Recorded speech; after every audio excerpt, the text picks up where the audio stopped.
On retrouve plus l'essence du métier qui était prendre soin. On ne peut pas assurer toutes les demandes des patients.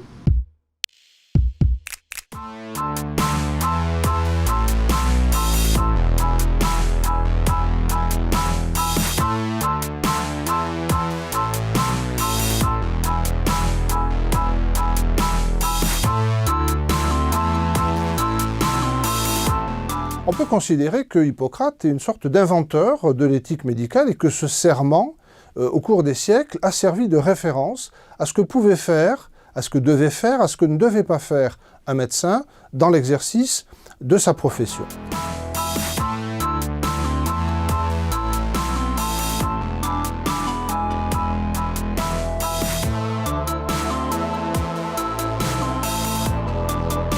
Si on compare à ce qui se pratiquait auparavant, on a affaire à une véritable révolution scientifique, voire intellectuelle. Hippocrate, sans doute l'un des premiers, a tenté d'avoir une approche qu'on pourrait qualifier de pragmatique. C'est le symbole de l'invention, on va dire, d'une médecine, peut-être pas moderne, mais une médecine qui s'est détachée de tous les aspects religieux, voire un peu mystiques, voire ésotériques.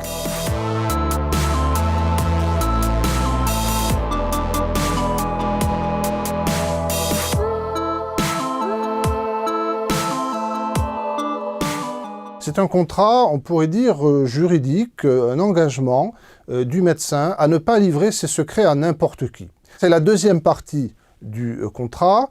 Le bon médecin, il doit s'abstenir de faire un certain nombre de choses. Par exemple, la séparation entre la médecine et la chirurgie, elle est déjà précisée par le serment d'Hippocrate. Le serment d'Hippocrate inclut également une sorte de secret. Alors, ce n'est pas exactement le secret médical, mais on va demander une certaine discrétion.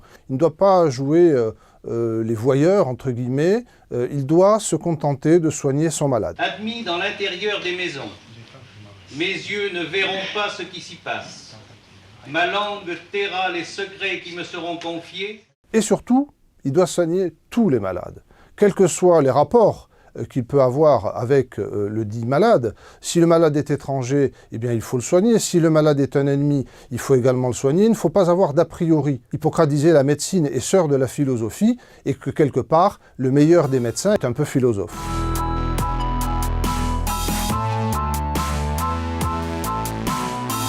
Au Moyen-Âge, bien entendu, les allusions aux divinités ont été supprimées. On prête serment plutôt en faveur de la corporation et sans citer de façon textuelle le serment d'Hippocrate. Il faut attendre le XIXe siècle.